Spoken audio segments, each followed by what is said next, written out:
Hello, welcome back to Raising Arrows Mama. Today I'm going to dive into some examples of how we do composer study. So if you watched a couple videos back, I shared about what Charlotte Mason says in Philosophy of Education, her fourth book about art and composer studies in general. And basic gist is you're going to enjoy it, talk about it a little bit as part of the enjoying, and then you move on. Okay, that's really the gist of it. You can make it much more complicated, which we do, of course. You don't have to. Keep it simple and enjoy the music and put it in that little mind gallery, keep it for later. And part of that is through repetition. This is the one time where we do want to repeat. Charlotte Mason doesn't necessarily say that, but it doesn't hurt. The artist paintings we keep on the wall for a little while to enjoy longer. The music, you have to repeat it to enjoy it longer.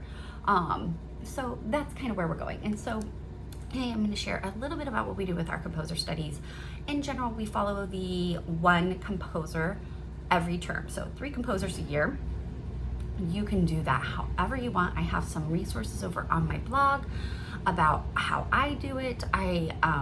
There are some great resources at Simply Charlotte Mason, like I shared in my last video. There's a lot of things you could do with this, but honestly, the way that I started and the way that is the easiest is I turned on YouTube. I picked a composer and clicked like best of, and I think we did Carnival of Animals by Camille Saint-Saëns. Because it was something I was familiar with, and we already had a CD that had it on the end. It was on the end of Peter and the Wolf, if you have that particular CD. And since then, we have upped our game in the composer area because music is a thing for us. My children, for the most part, can all play music by ear. They're very musically talented. I am not, so I do what I can. And I can turn on a playlist on Spotify or YouTube or grab a CD and put it in the car.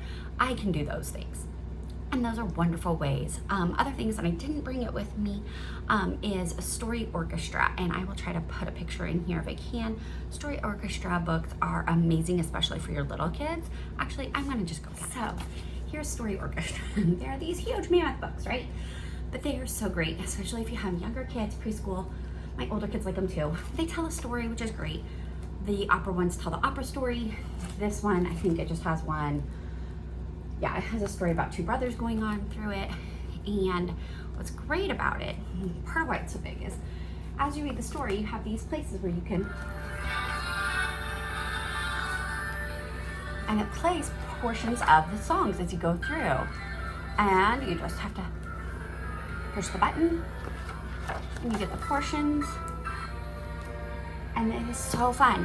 At the end of the book, it tells you about each piece in there, and it has all the composer information.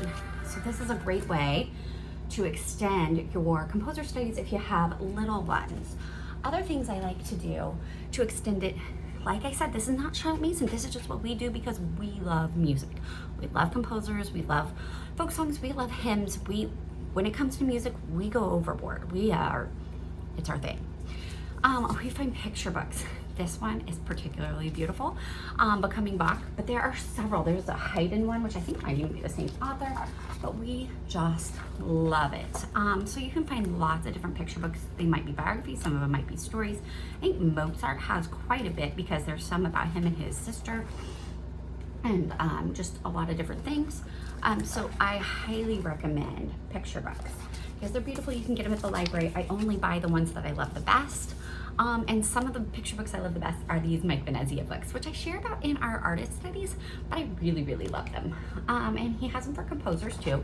Now in the artist studies, he has the famous artwork of the artist and then cartoons. Here he has some artwork like portraying Bach, and then he tells a biography. I split this over 2 weeks reading, but as you can see, it also has some little comics in it. That just makes it so fun. My kids love these books. I've used these since I taught kindergarten, all the way up to my high schoolers like reading them. I highly recommend the Venezia books. Then, if you really want to get committed, I love these books, but time and time again, they just take up too much time. When we had like all little kids and we could just all sit around reading books all day, that was great. Now that I have older kids, I can't quite fit it in the schedule, but I still have them on the shelf and I love them, and my kids pick them up and read them. And these are biographies by Opal Wheeler, and there are also, I believe, CDs that go along with them, but I have not found the CDs in a way that I could afford them. But that said, I have a lot of musicians in the family, so I just make them play it. And if it's a really hard piece, I ask their piano player teacher to play it for them once during class. But as you can see, it has music, it has art, and it tells the story. I believe Bach actually has 2 books for his, if I'm remembering correctly. But she has them for several different composers. We've loved them. We really liked the Haydn one. Just so many good ones.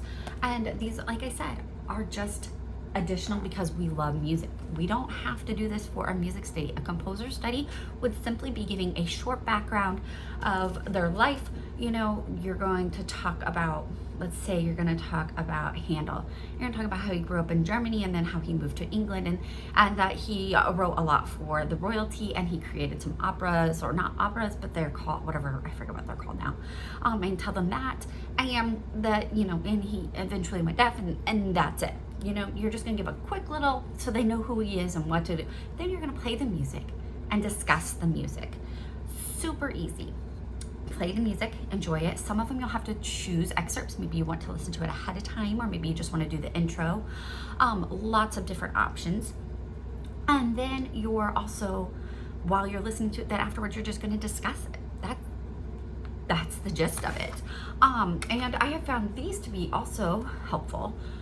This is getting a little convoluted, sorry, but these are fun to put on in the car. They have biography along with music, so there's a whole series of them. I've just piecemealed them over time. It says over an hour of musical selections. This particular one is Vivaldi and Corelli. All the other ones I have are like a single artist or musician, and they have has all the biography information you would ever want to know about the person in short little snippets, and then it has a lot of the music, and so those are enjoyable. Other resources, and I will try to link them below if I remember, but we have really found the Tilbury Tales, I think that's what it's called, Tilbury Table, has some beautiful music ones, and they give you a biography, and then they give, I'm trying to see if I have it anywhere, they have a biography with it, and then they have like QR codes where you can click and listen to the performance that they're talking about, and it goes through, I think 6 on average, and so they have several, and what I really love is she has some composers that not everybody's heard of, and so I'm gonna have to up my composer schedule to include them, because there's so many that I really would like to know more about them. And so those are my resources for composer studies. Like I said, don't overcomplicate it. All of these are additional things that we do because we love the music and we wanted more. Where do we start? We start with listening to the music and discussing it. Just as we open a book and read it and then narrate, we are going to listen to the music and then narrate or discuss it. Super simple. So I hope that this has helped make composer studies a little easier, a little weight off your shoulders, but also giving you some extra ideas for if you want to expand it, or if you have a child who wants to look into it more. So thank you again for watching, and have a blessed day.